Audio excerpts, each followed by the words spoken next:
Hello, hello, hello. I am Logan LaMaster. It's nice to see you guys out there. Kind of look like shadow people, though. Kind of looks like my nightmares a bit, but we're gonna keep it rolling. So if you couldn't tell, I am a homosexual.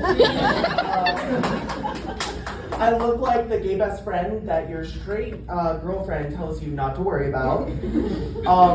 I'm so gay that I have my own pride parade for my voice.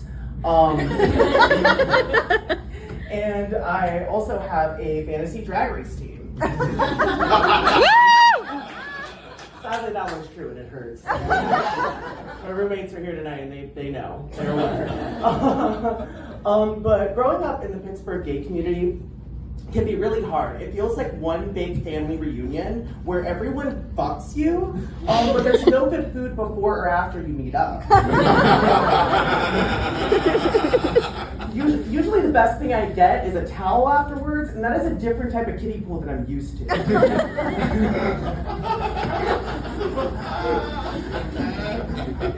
no, it's crazy. It's a crazy place to be in. It's a crazy vibe. For the most part, it reminds me of my one crush, Josh. You can never trust a Josh, right? Right? Joshes? Bad to go. Any Joshes? No? Scared? But no, you can never trust anyone with a J name. No Joshes, no James, no Jacks, nothing. Honestly, kind of like any book from the Bible. Yeah, so one of the things that really gets me nervous is talking on the phone. I have a really high voice, so it can be kind of a lot for me to take in sometimes. And when I talk on the phone, I usually sound like I am the bass vocals for Alvin and the Chipmunks. I sound like the lead singer of a Kids Bop song. Or I sound like I am the spokesperson for a yeast infection cream commercial. It's hard out there.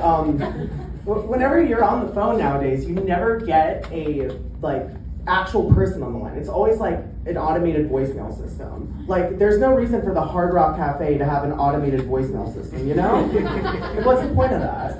Like, it makes no sense. I don't need a PhD to call you on the phone. It should not be this complicated. However, I work in a call center. Whenever you do get a real person on the phone. And usually when they hear my voice, three things happen. One, they think it is another woman on the phone thinking I'm one of the girls, which I am. Second, it's another girl who knows I'm gay and wants me to become her gay best friend. Like, I don't know why you're calling me sis throughout the whole call, but whatever. But usually, the third one is what happens, is that a straight man will call, and he is looking for a wife. I will get flirted with nonstop over the phone, and it is crazy. And it's kind of fun, you know? It's like a game of how long can I get away with this? I was a theater kid. Surprise. And it can be a lot. There was one time I was on the phone, and this one guy calls me, and he's just talking to me. I'm trying to help him with his seats, and he just starts moaning on the phone. He's like, oh yeah, I like that. I like that. And it's like, what is happening? Am I getting paid $8.99 a minute now to talk to you? It was the strangest conversation I've ever had. It was an insane situation, and I left that time feeling kind of violated at the time, but also wondering if I should do OnlyFans. Kind of a mix-up for me. But no, it can be a really hard experience. Most of the people I get are usually rich white ladies, and they know me very well, and my therapist also knows them very well. And they'll usually call me up, and it can be quite crazy because they'll call 6 months in advance to make sure they still have their seats for a show. It's almost like they're bored, like quiet hours at the retirement home are over.